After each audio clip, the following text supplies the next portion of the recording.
Nice to see everybody.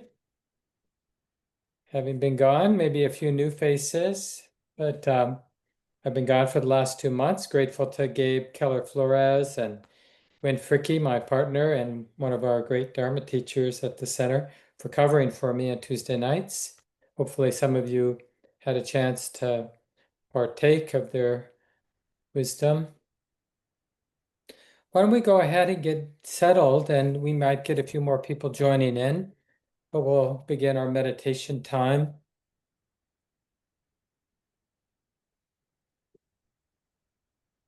Maybe it's okay to, without any affect, any contrivance, just to realize the simple truth, wake up to the simple truth that, as the Buddha says, there is a body, right? How do we know there is a body?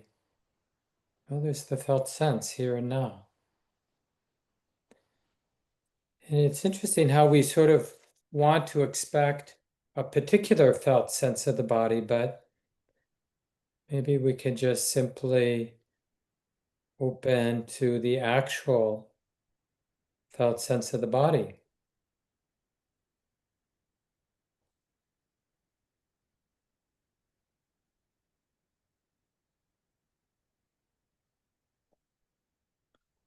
And maybe we can relate to the felt sense of the body right now with tenderness.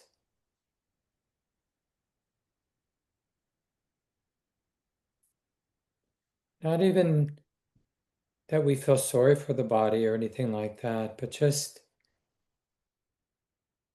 a tenderness that comes from sensing the proximity to the mystery. Like once we go beyond our idea and mental image of the body and or more in the immediacy of sensation, the body really begins to appear as a mystery, ephemeral and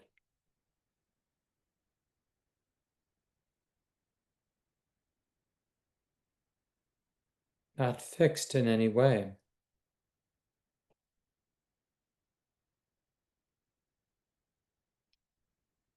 I care enough about this body, this life, this moment to be close, to wish to connect with things as they actually are now.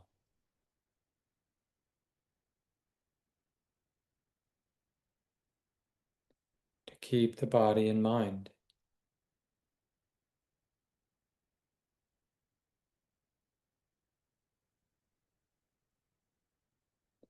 And of course, it's okay to tune in to the breath or other predominant, clear sensations arising in the body. But even if you use a specific anchor, like feeling the breath coming in, feeling the breath going out,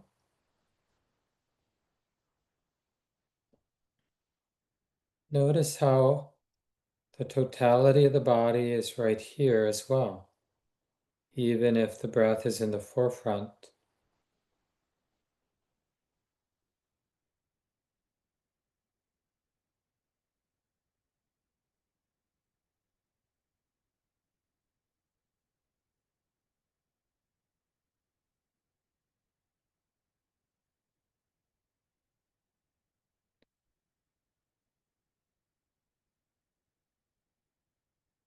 Breathing in, knowing there is a body. Breathing out, remembering to allow, to trust, to not need the experience of the body to be different than how you're experiencing it.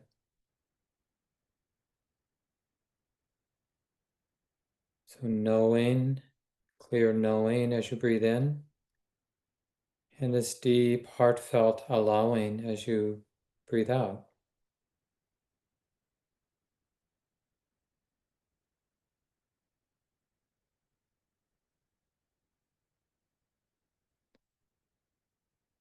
With each exhalation, we're acknowledging that we're not in charge, not in control of the body. It's its own thing. It's its own expression of nature, this body. And we're allowing nature to be nature.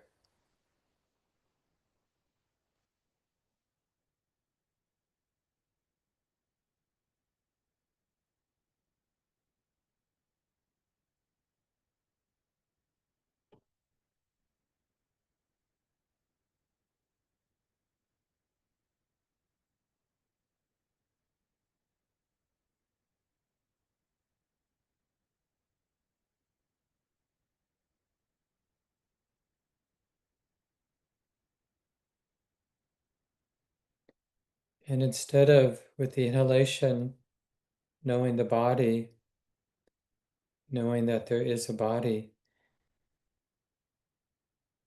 you don't have to go looking, reaching for the body. It requires a kind of trust that the body, the experience of the body, it's already here. So we're in a way, we're remembering to sense what's already here as we breathe in, to receive it. And as we receive it and breathe out, we're allowing, trusting, not needing it to be other. So work with those instructions or play with those instructions, and we'll continue in silence for a while now.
learning the art of keeping the body in mind.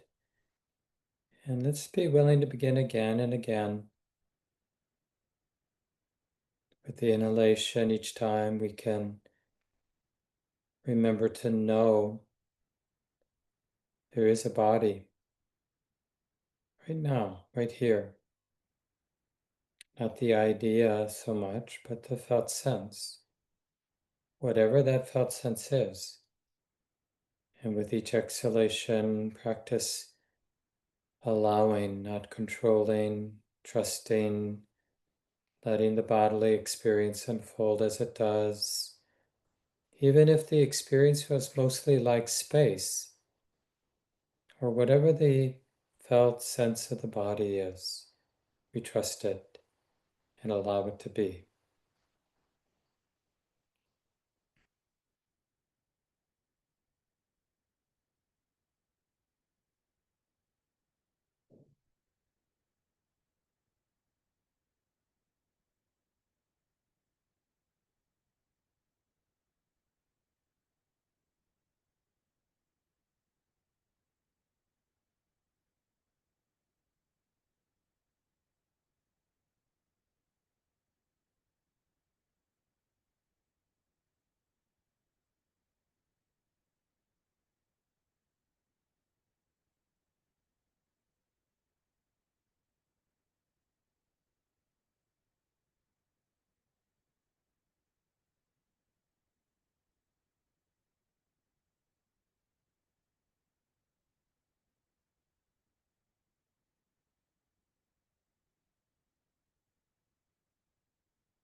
Be curious and persistent. It's really amazing how challenging it can be to simply keep the body in mind. And remember, the experience of embodiment is always right here. So the attention, the awareness doesn't have to go anywhere.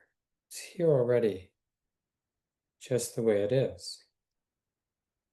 Can we keep it in mind?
And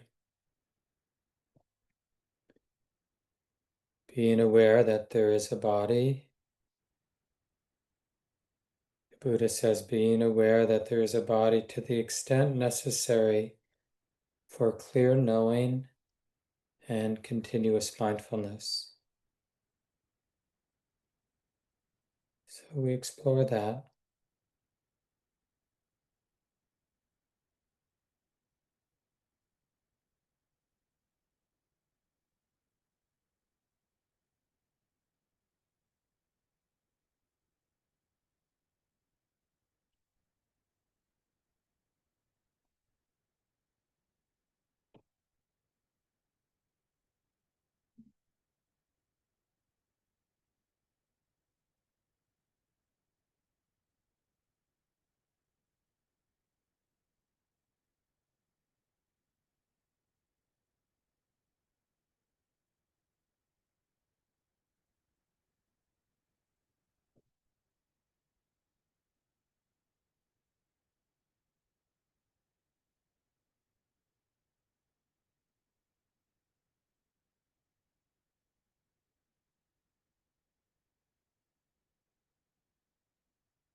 And in this tender way,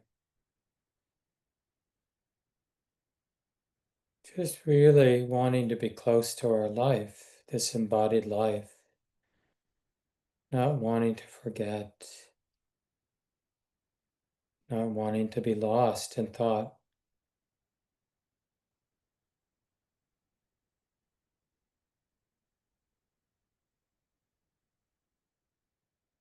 In the felt sense of the body here and now. We don't need a story. We don't even need a mental image of the body.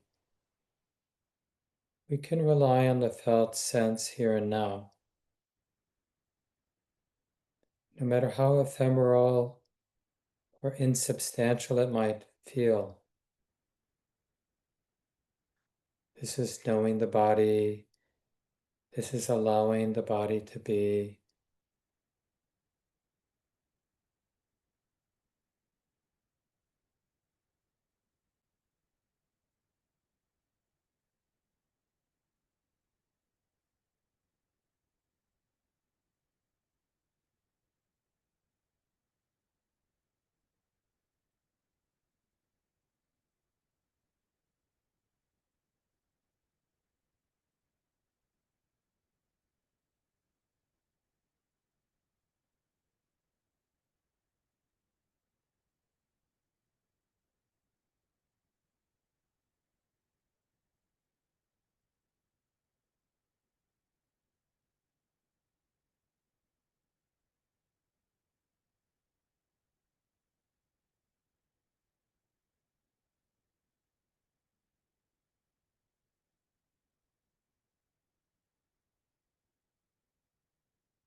And notice how how simple and ultimately how effortless it can be to keep the body in mind.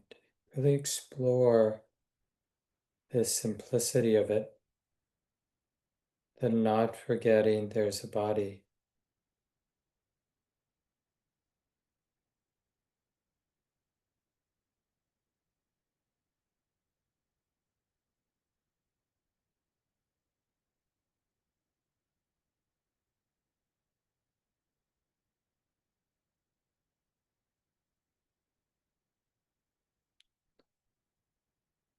It's really okay to let everything else drop away as we continue to remember there is a body.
Intimacy without grasping, without the need to hold anything together or to define, explain anything.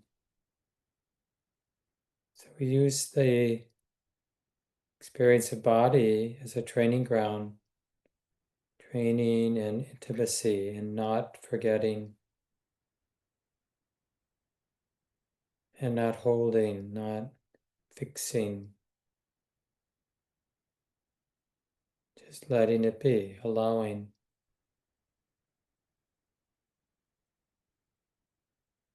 In other words, we're practicing freedom.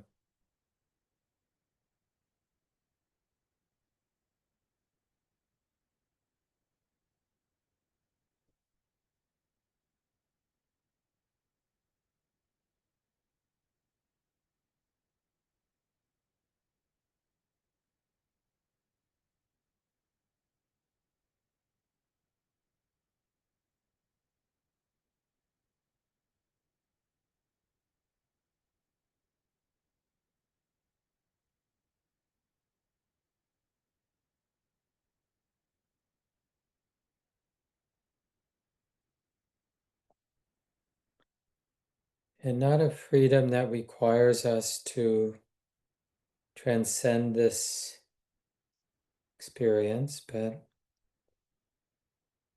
freedom with this activity of body and mind, not in conflict.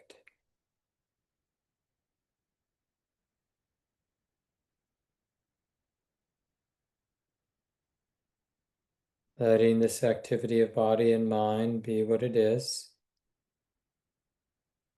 with the intimacy, the willingness to feel,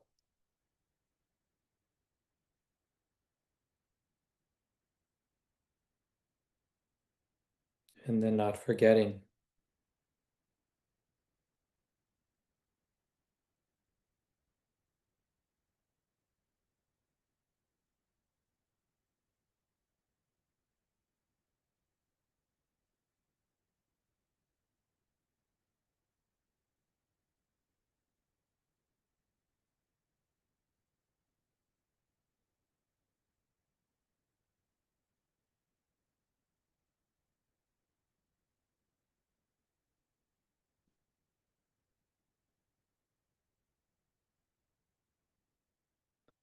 And you might notice that the flavor of this is both wisdom and love together, this intimacy without grasping.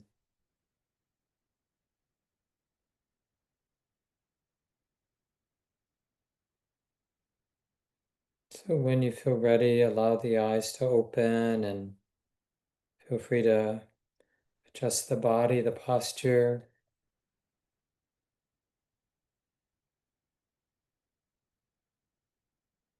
So good to see everybody. You didn't hear it when I first came on at 7. I thanked Gabe and Wynn Fricke for covering for me while I was on retreat for 2 months. And really good to be back. I'm actually in the middle of a 9-day retreat that I'm leading with Shelley Graff here at Common Grounds Retreat Center. But Shelley's teaching tonight, so I can do the Tuesday night group. Nice to be with you all. And I thought I'd talk about embodiment. This, like I mentioned in the guided set, this training ground for all that we do. And, it's interesting how language is, we talk about embodiment and then immediately we turn it into something I have to do. Oh, I have to be embodied. And then one more thing I have to do. But the truth is, of course, it's always an embodied experience. We're always having an embodied experience. Even when we feel totally disconnected, lost in thought, it's an embodied experience. We never have to go anywhere. We just have to learn to receive, like to not close off part of the way it is. We're distracted, spellbound by, basically, mostly spellbound by our thoughts about things. So we become forgetful. The Buddha taught there is one thing that, when cultivated and regularly practiced, leads to deep spiritual intention, to peace, to mindfulness, to clear comprehension, to vision and knowledge, to a happy life here and now, and to the culmination of wisdom and awakening. And what is that one thing? Mindfulness immersed in the body.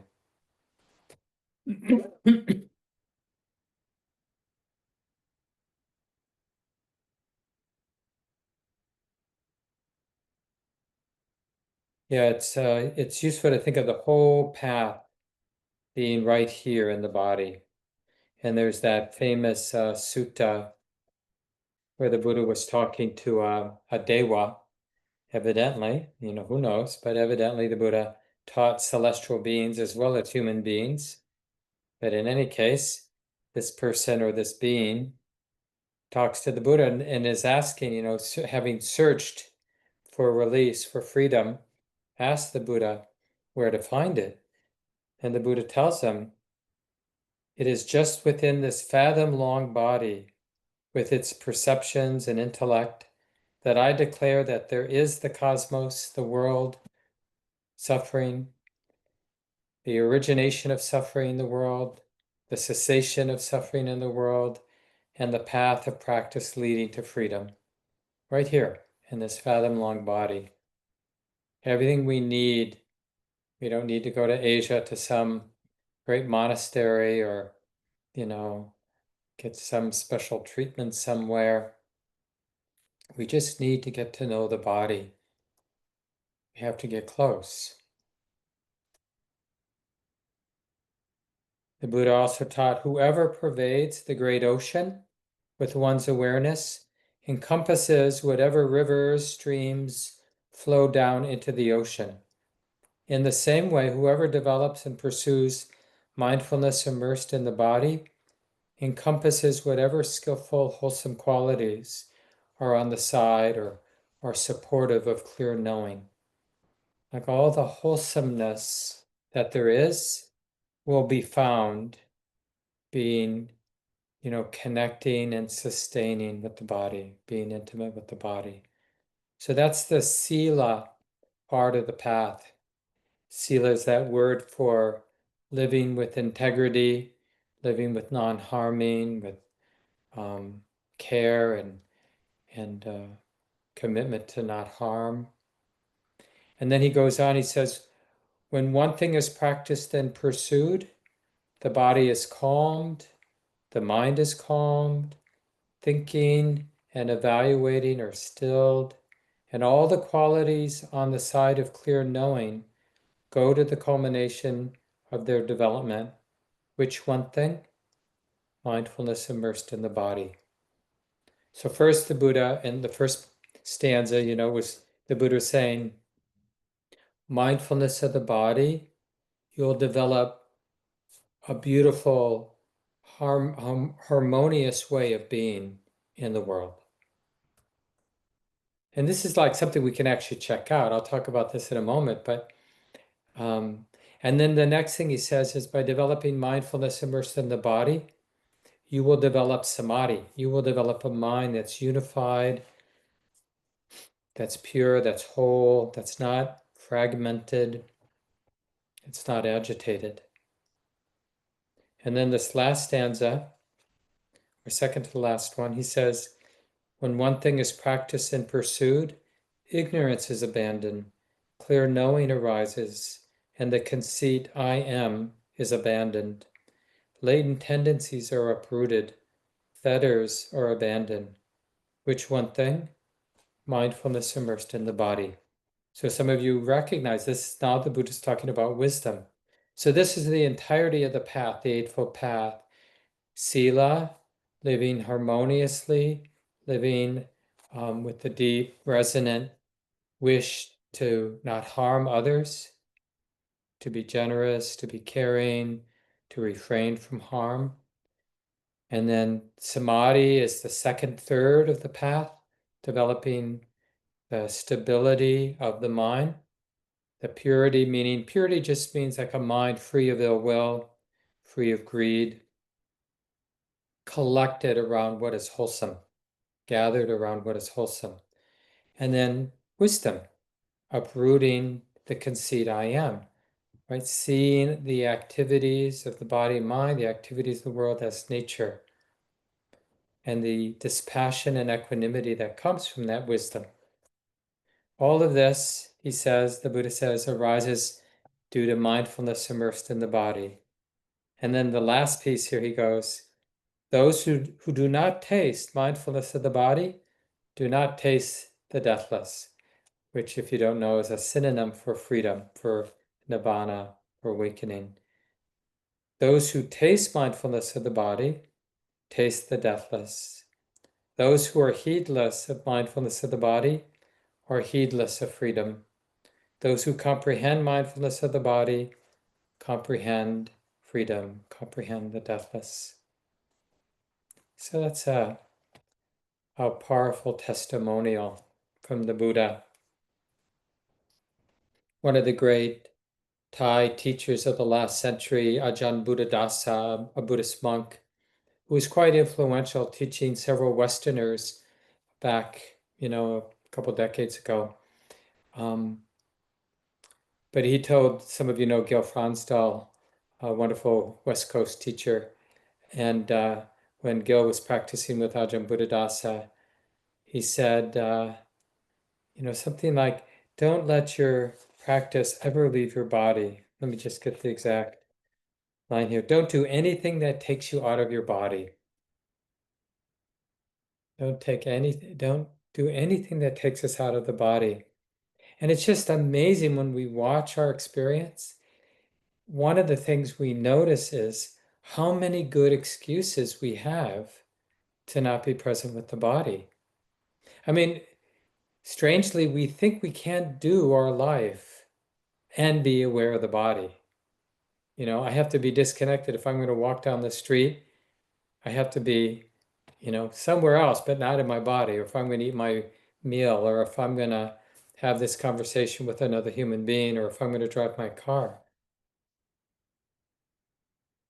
But the mind is totally capable of remembering there is a body as we do everything we need to do in life. It's just remembering reality. You know, reality for us in this realm, our mind is tethered to a body. It's tethered to embodiment. It's always this way. And it's a mystery that we really want to open up. One of the ways we're so dismissive of mindfulness of the body is, and maybe you notice this, but we have a very strong conceit that I know I'm in a body. So because I know there's a body, I don't have to actually know there's a body, right? Because I have the idea that I know there's a body, but that's a concept, right? The idea that I have a body is not the experience. Oh yeah, there's a body. There's an experience of embodiment. And notice, like when, maybe even as I'm talking, when we do this practice and we remember, oh yeah, there's a body, we can be so dismissive, like what I'm sensing, the felt sense I'm sensing. Oh, that's not good enough. That can't be it. As if we already know, because, the experience, the felt sense of the body is only moment by moment by moment. So we don't really know what the felt sense of the body should be unless we actually open to the felt sense of the body. That's the only way to know how it's supposed to be. Any idea we have about how the body should feel, that's just an idea. It's not based on the present moment, on the way it actually is.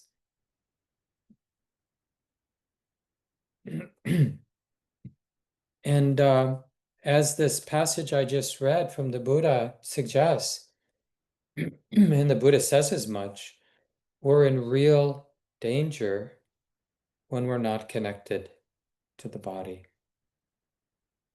Because, the mind, the thinking mind, the emoting mind, and all that thinking mind can construct, it can construct heavens and hells very quickly. I'm sure you've noticed, you're cruising through the day, and all of a sudden you're in the middle of a hell realm, that your mind constructed. How many different ways can we create hell for ourselves?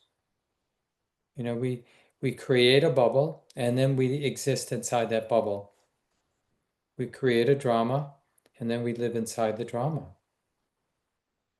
So in a way, this embodiment is a great grounding.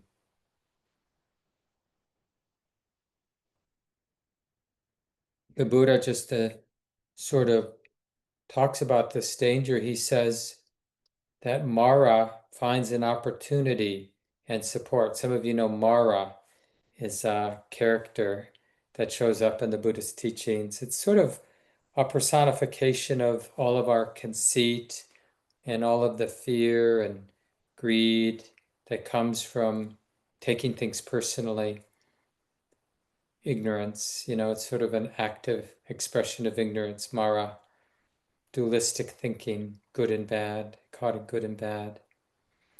And so we're in danger of Mara, of this sort of entanglement and all the pain and suffering that comes from entanglement. And he gives the example of someone throwing a very heavy stone at some soft clay. And that stone is going to make a significant impression in soft clay, right? So Mara is going to get a foothold in our mind. We're going to get entangled and we're going to suffer without mindfulness immersed in the body. And then he says, but when mindfulness is immersed in the body, he uses this simile of somebody taking a ball of yarn and throwing it at a solid wood door. It's not going to make an impression, right? Because being mindful of the body, being really connected and sustaining that is protecting. Now imagine, maybe imagine a situation, maybe even something recently that was really challenging for you, like a difficult meeting or interaction with someone, or whatever it was that generated a lot of anxiety or fear or just triggered strong emotions in you. And just imagine if you had, in the moments previous to that situation, remembered there is a body and done the spiritual work, the meditative work, wherever you were, you don't have to go into a meditation posture, but to develop some of that momentum. Oh yeah, there's this body.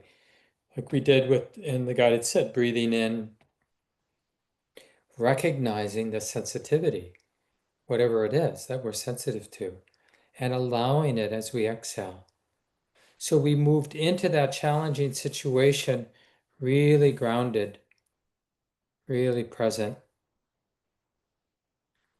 Would we have been more skillful with that broad and deep connection with the body? I'll give you an example that Thich Nhat Hanh gave when I was at a retreat of his out at Plum Village a long time ago, 3-week retreat, and he was at that time, he's passed away. Most of you know Thich Nhat Hanh, a very well-known Buddhist monk from Vietnam, and a real activist besides being a powerful spiritual teacher. But back then, it must have been like around 2000 or 2001. He was negotiating with the Vietnamese government to return after having been kicked out of Vietnam during the Vietnam War because he was a peace activist. Both the US and the South Vietnamese and the North Vietnamese didn't like him. And so he spent many decades rather in the West, which is good for us because he taught here for so long. But he wanted to go back, so he was negotiating. And they had originally told him he could bring a lot of books to distribute. He's written many books. And then as the negotiations got a little closer to the time he was supposed to go back, the Vietnamese officials reduced the number of books he could bring back to a very small number of books. And it was very upsetting. And he wanted to get angry, of course, because they had promised, he could bring, I don't know, 100,000 books or something like that. And now it was reduced to a very small number. And so he said in this Dharma talk, he had to really do some mindfulness of breathing. He really had to come into the experience of the body for a long time. He's in this tense negotiation, and then he just goes into his meditative state because he didn't want to lose it. Because if he lost it, they would have said, okay, well, you're not going to get a visa. You're not going to be able to return. And he really wanted to return. It was his homeland. And so he did go back. He went back a few times. And then after his stroke, they actually let him in. Then after he went there a couple times, he was so popular, they didn't really want him to go back until after his stroke, when he couldn't teach anymore. They let him go back to die. So he went back one more time, and then he died a month or so after he returned. But that's just an example of really using, if we train in mindfulness of the body, mindfulness of the breath, mindfulness of our posture, any posture, if we do that over many years, then it becomes a very trustworthy friend. And when things are really rough for us, because we've trained, we can come back to the body. And as that teaching that I gave you from the Buddha said, all the wholesome qualities will gather. When we come back to that full, deep, broad, unwavering, continuous awareness of body, we'll notice loving kindness. We'll notice peace. We'll notice interest. We'll notice fearlessness. We'll notice all the qualities that would allow us to be a good human being and to take care of the business at hand. And we want to check this out. We, some of you sometimes take the Buddhist studies classes, and part of the Buddhist studies class, we have small group conversations every other week, like 3 or 4 people. And just part of what we do at that Monday night Buddhist studies class. And the instruction is when everyone gets to 2 or 3 minutes to share. And when you're one of the people listening to the person sharing, the instruction is to be in your body. We think the instruction should be really listen to that person, really show them that you're listening, nod, acknowledge.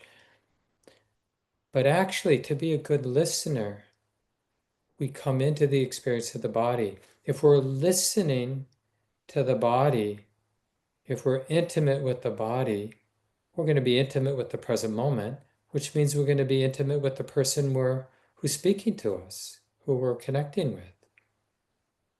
And this is something we can just experiment with, see if this is true.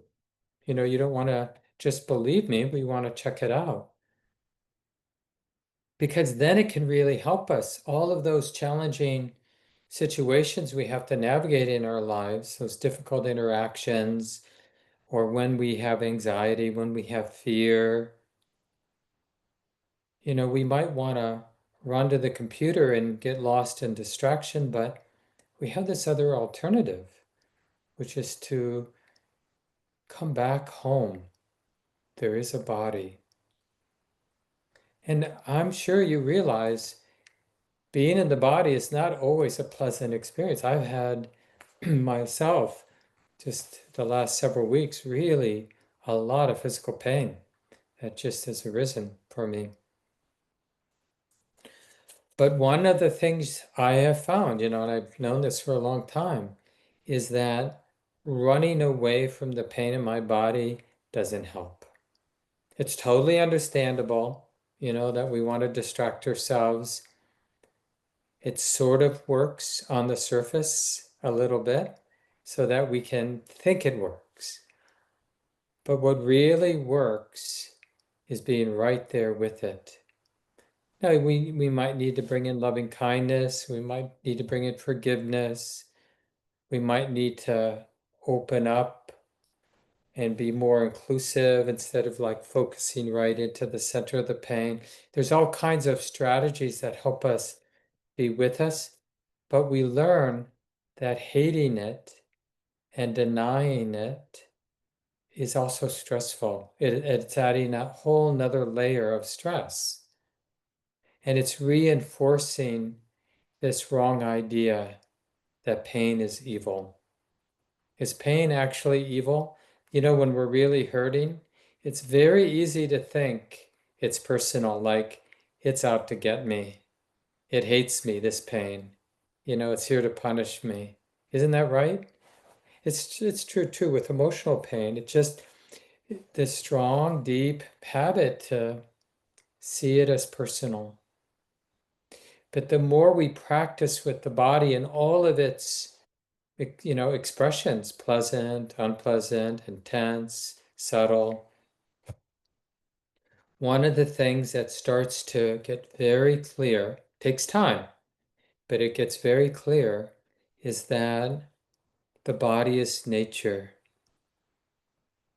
It's not self.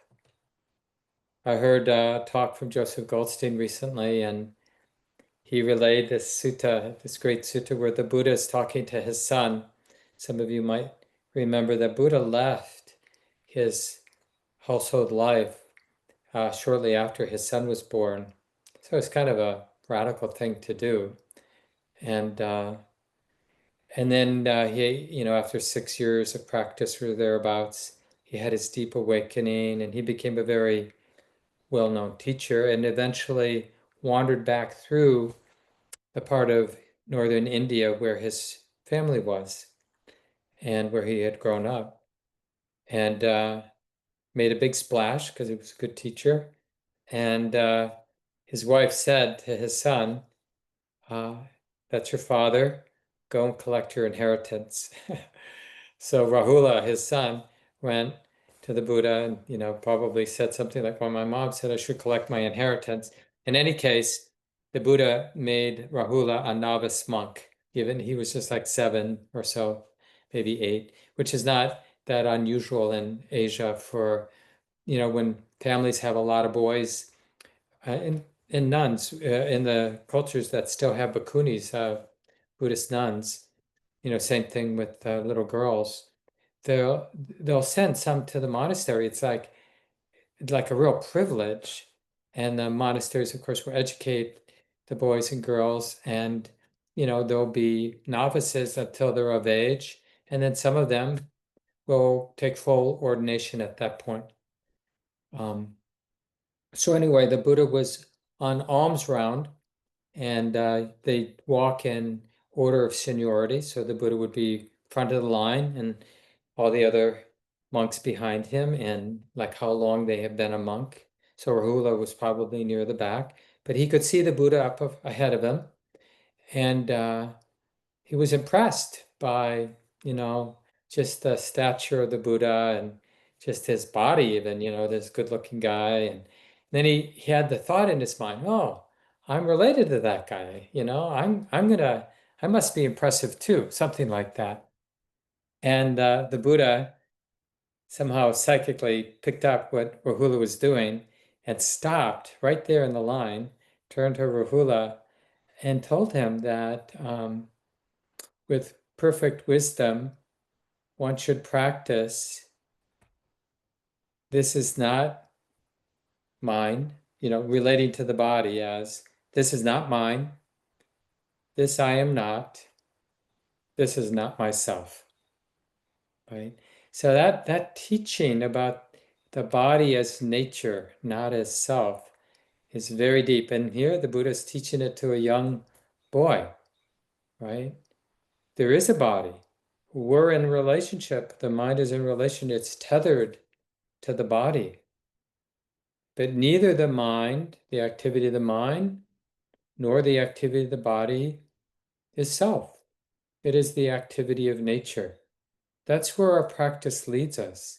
It might sound weird to say that, or to hear that rather, that this body, which feels so personal, especially when we're feeling pain, or same, when we're feeling pleasure, that pleasure of the body, someone's giving us a nice massage, or getting a very pleasant hug from someone we love, or petting our favorite four-legged friend, or whatever, pleasant bodily experience. It just feels so personal.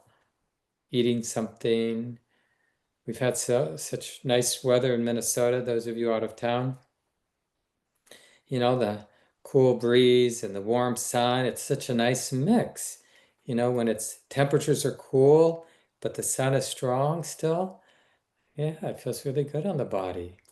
And it can feel so personal. Like, oh, this is so delightful. I'm so glad it's happening to me.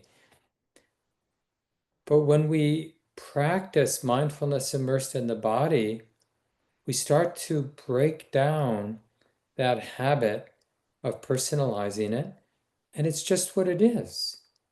There is a body. It's the experience being known. It's the experience we're having being known. It's not more than that, and it's not less than that. It's this minus the habit of interpreting it as I, me, or mine. And we get to practice that. When we're mindful of the body, when we're opening to the body, receiving the body, the I, me, or mining of it is extra. It's actually in the way of knowing the body. We don't need the idea that this is mine, this I am, this is myself. We don't need those ideas to feel pressure or warmth or coolness or hardness or softness, or to feel the changing nature of all those sensations. The Buddha says that when we develop mindfulness of the body, he really praised it. He said we become the conqueror of discontent and delight. And that's really important, that last piece of delight too. Like, we're not thrown off by discontent, by pain, and we're not confused by pleasure. We don't think bodily pleasure is more than what it is, or mental pleasure for that matter. He said, one becomes a conqueror of fear and dread. One bears cold and heat and hunger and thirst and mosquitoes, wind, the sun, and creeping things. One endures ill-spoken words, bodily feelings that are painful and racking, sharp, piercing, disagreeable, distressing, and menacing to life. One here and now enters upon and abides in the deliverance of the heart. A full awakening, right? And this is the thing. It's really that marriage of intimacy and dispassion and non-grasping or non-attachment. That's actually what we discover in the intimacy of the body. We discover the reality of non-grasping. The closer we get to the body, to get close to the body, I guess the way to say it is, in order to get close, the heart has to abandon all identification, all attachment, all efforts to fix the body, to control the body, to claim the body, to be dependent on the body. So it purifies the heart's relationship to the body. Some of you might remember, sometimes I teach for months at a time the Buddha's talk on mindfulness of the breath, mindfulness of breathing in and breathing out, the Anapanasati Sutta. It's a very famous sutta. It's really the place where the Buddha gave the most complete set of meditation instructions. And the first four instructions, the first two are really about just tracking the breath in and out. So we're so attending to that physicality of breathing in and breathing out that the mind has to let go of so much else, so much discursive thinking, because we'll lose the tracking of the physical experience of breathing in and breathing out. But then with the third instruction, after we get some continuity and the breathing begins to become more refined because we're settling down, the third instruction is while breathing in, one experiences the whole body. While breathing out, one experiences the whole body. So right there, the Buddha goes from just attending to the breath to realizing the whole world of body is right here. The experience of embodiment. So breathing in, intimate with embodiment. Breathing out, intimate with embodiment.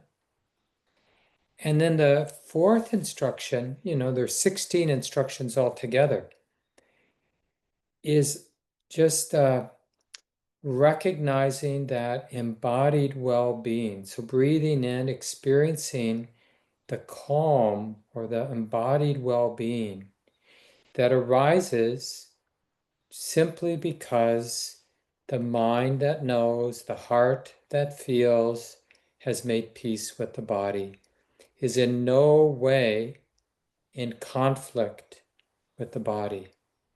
But you see, we can't be free of conflict with the body and be disconnected.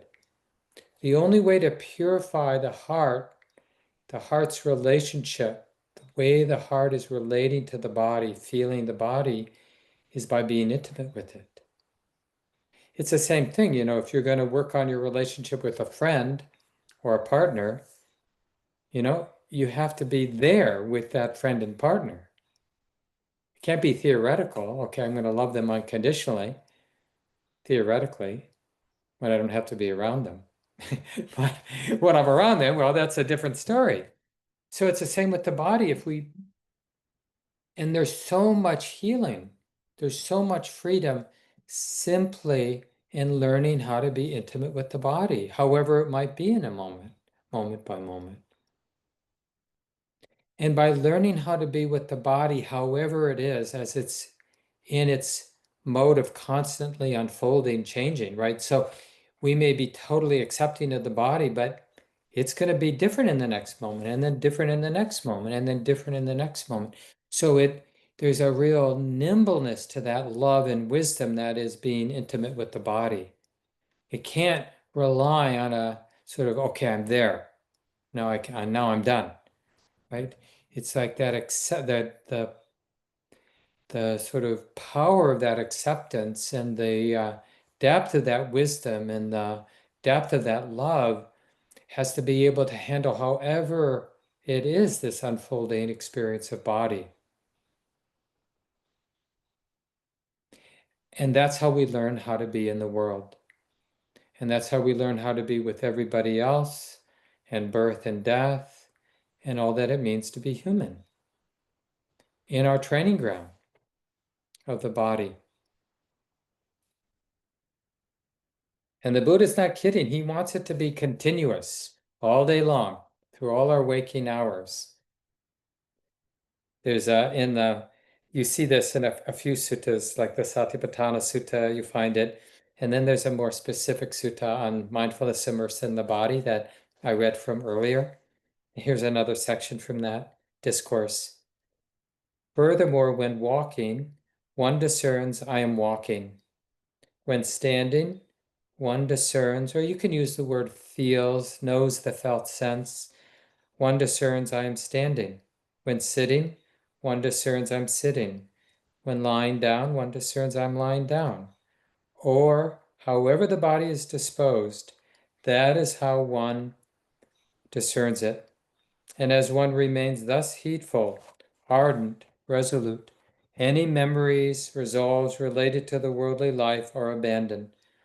So what the Buddha means by that is all of our worldly entanglements, you know, what I think about me, what I think about you, that has to be abandoned. And with their abandoning, one's mind gathers and settles inwardly, grows unified, centered. This is how a practitioner develops mindfulness immersed in the body. And he's not done yet.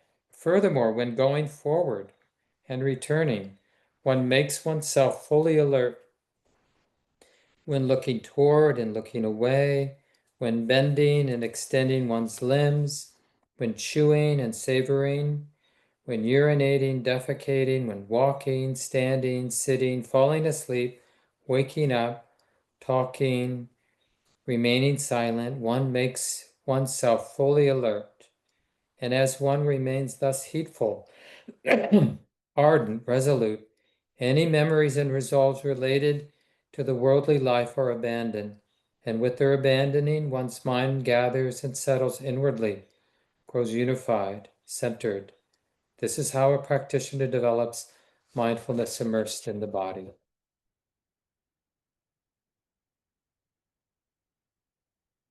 Think about times when you've had the opportunity to be around like a baby kitten or seen a wild animal up close. I remember I was visiting my uncle's ranch in Montana. This is the place where my dad grew up. And my uncle took over the farm when my grandfather got old. And I went out with my cousin. They wanted to bring in one of the cows that had given birth just so to get some milk for the family. And, their cow was way out in the middle of the pasture, several miles away from the farmhouse. So we took the pickup, drove out, found the cow that had recently given birth. And my cousin, we had the pickup truck. My cousin said, okay, I'm going to lift the calf into the back of the pickup, and you're going to sit back there and hold this calf while I drive very slowly so the mother cow will follow the pickup for 2 miles or whatever it was. It was a long ways. And and the mother had this, was totally full of milk, so couldn't walk very fast. So we're driving, I don't know, just a few miles an hour.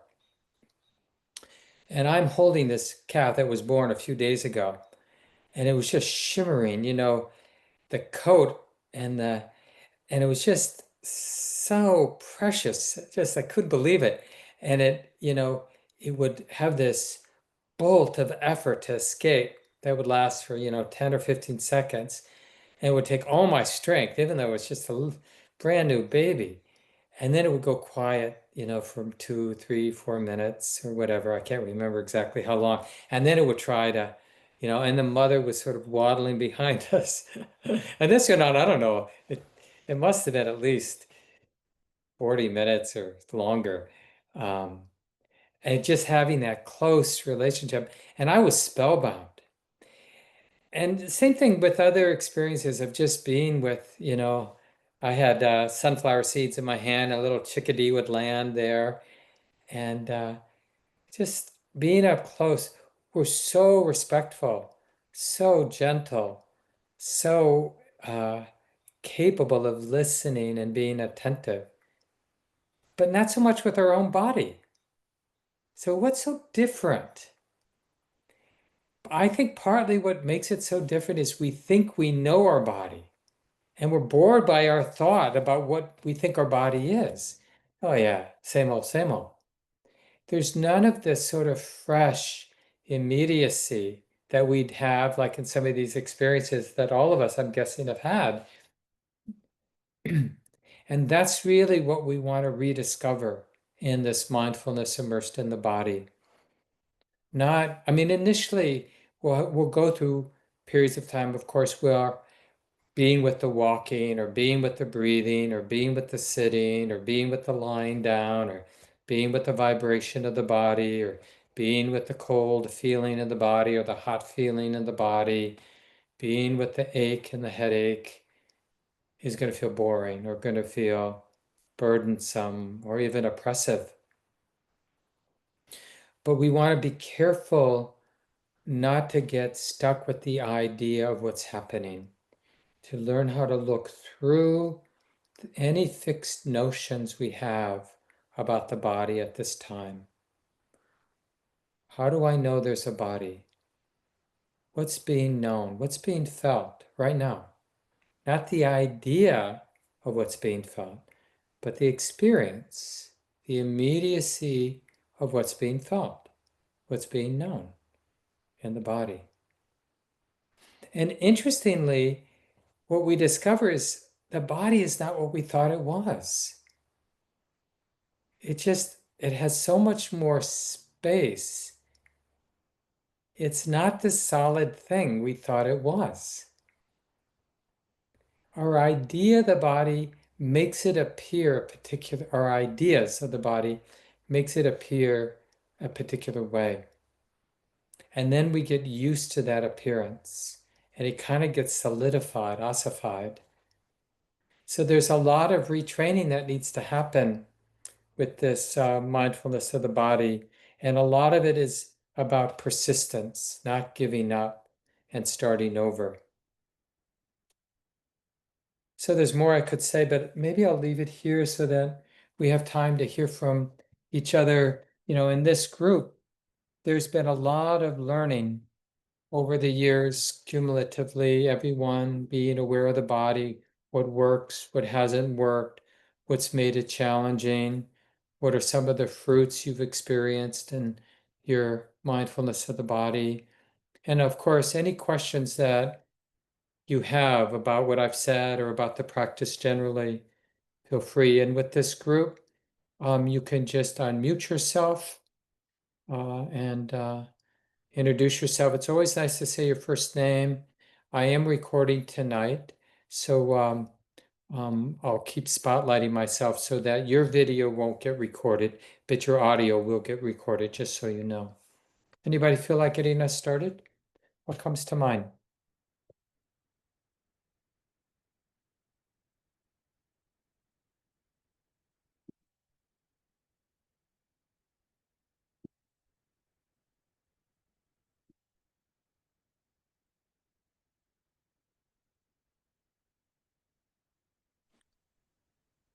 Mark, I'll share. I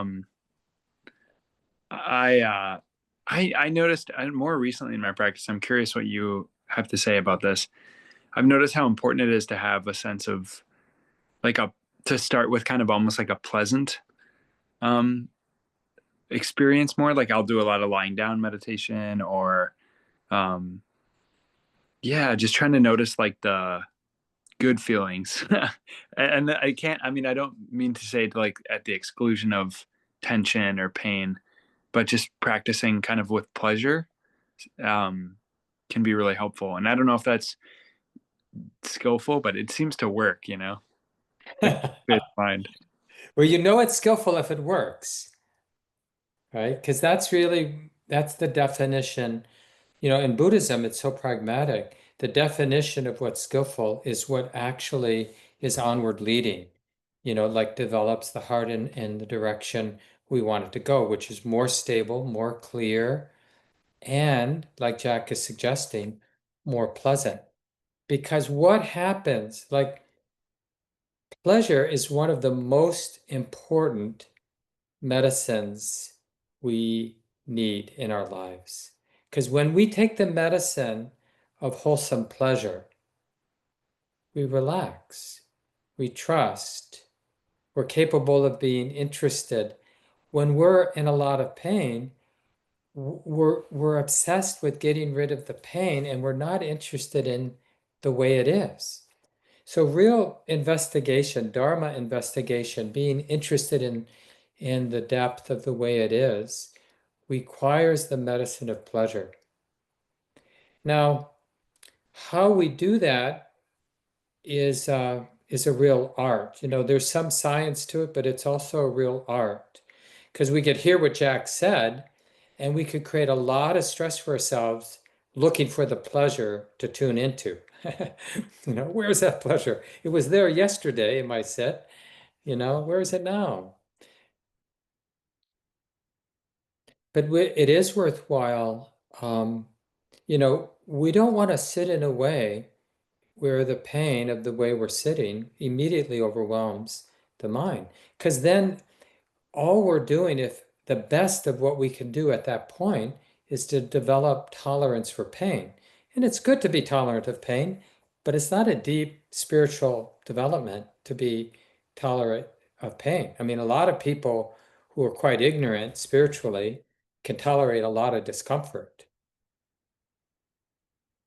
So the general mode to find that pleasure is with some samadhi.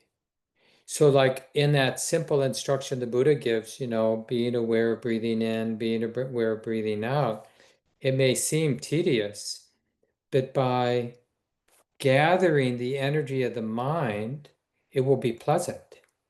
And the pleasure of that gathering, so while I'm aware of breathing in, I'm also aware of the pleasure of non-distraction. So if the conditions are suitable, you can just find that pleasure that Jack's talking about just with continuity with your meditation object, but not always.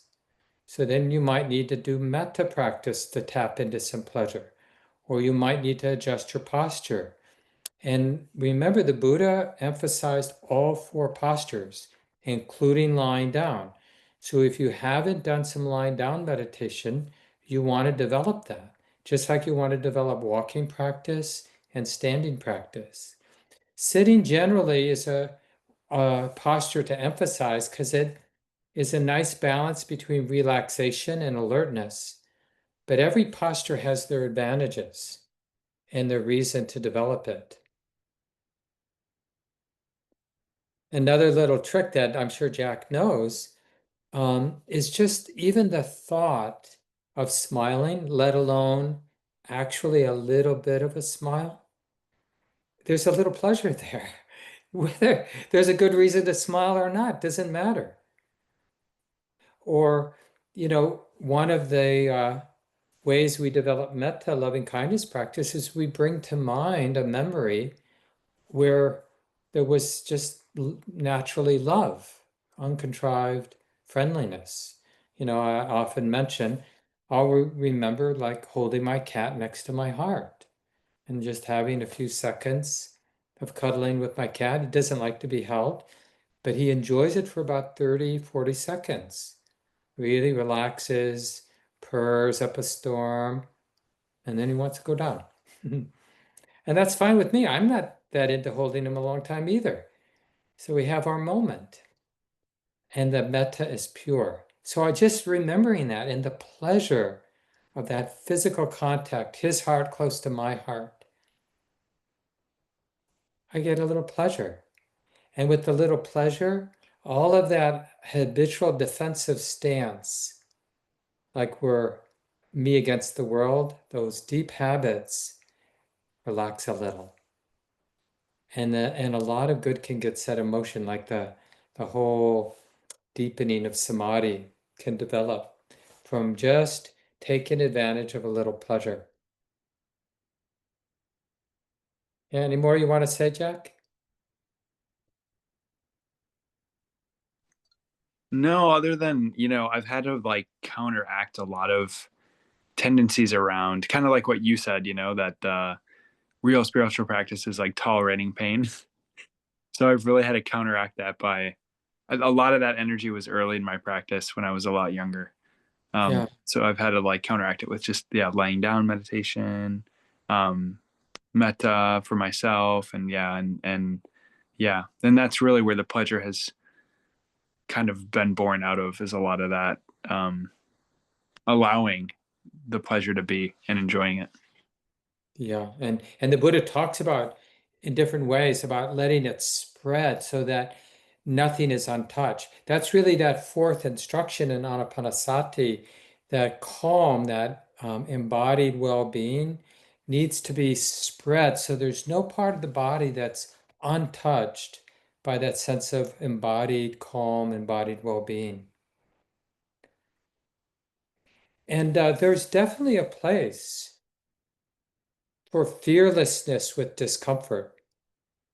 But that place is when the necessary supports are there, the confidence is there, the the um, the good feeling of just yeah, that there's wisdom and love and samadhi to trust that can match whatever the discomfort is.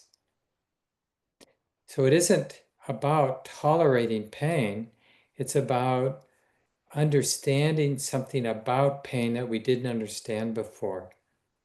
We're seeing the truth of pain. But that can't be forced. And, a lot of us, because of just the way we're taught, we just want to muscle our way through. Yeah, we have time for at least one more comment. Other questions or comments from folks?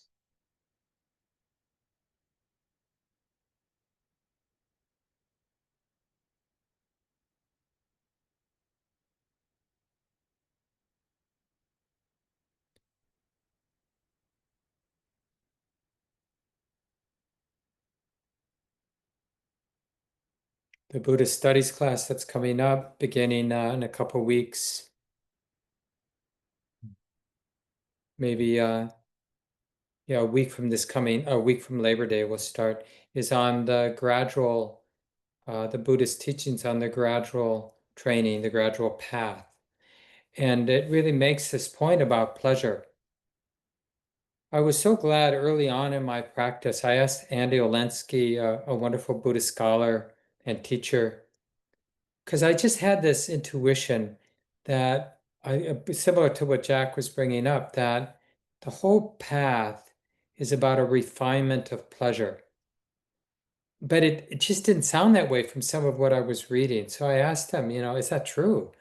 And he confirmed it. It was so reassuring because it really fit with my intuition that this sort of that there's this integrity that the way we practice has to align with the fruit of practice. So if the fruit of practice is release, is freedom, is ease, then there's something about the way we practice that also is informed by release and ease and happiness. Again, it's not to dismiss, there are difficult times in practice for sure, but it's less difficult than running from the difficulty those times, right? We're sort of being with our experience because this is the best way forward. And sometimes that's the best we can do is persist, persevere. Well, we should probably leave it here. It's almost 8:30. Thanks for coming, everyone. Hope to see you down the road. I should be teaching almost all the Tuesdays in the fall. So I think I missed one, but otherwise I'll be here. Hope to see some of you down the road. Thanks for coming tonight. Feel free to unmute yourself if you want to say goodnight to everybody. Thank you, Mark. Good night, everybody. everyone. Thank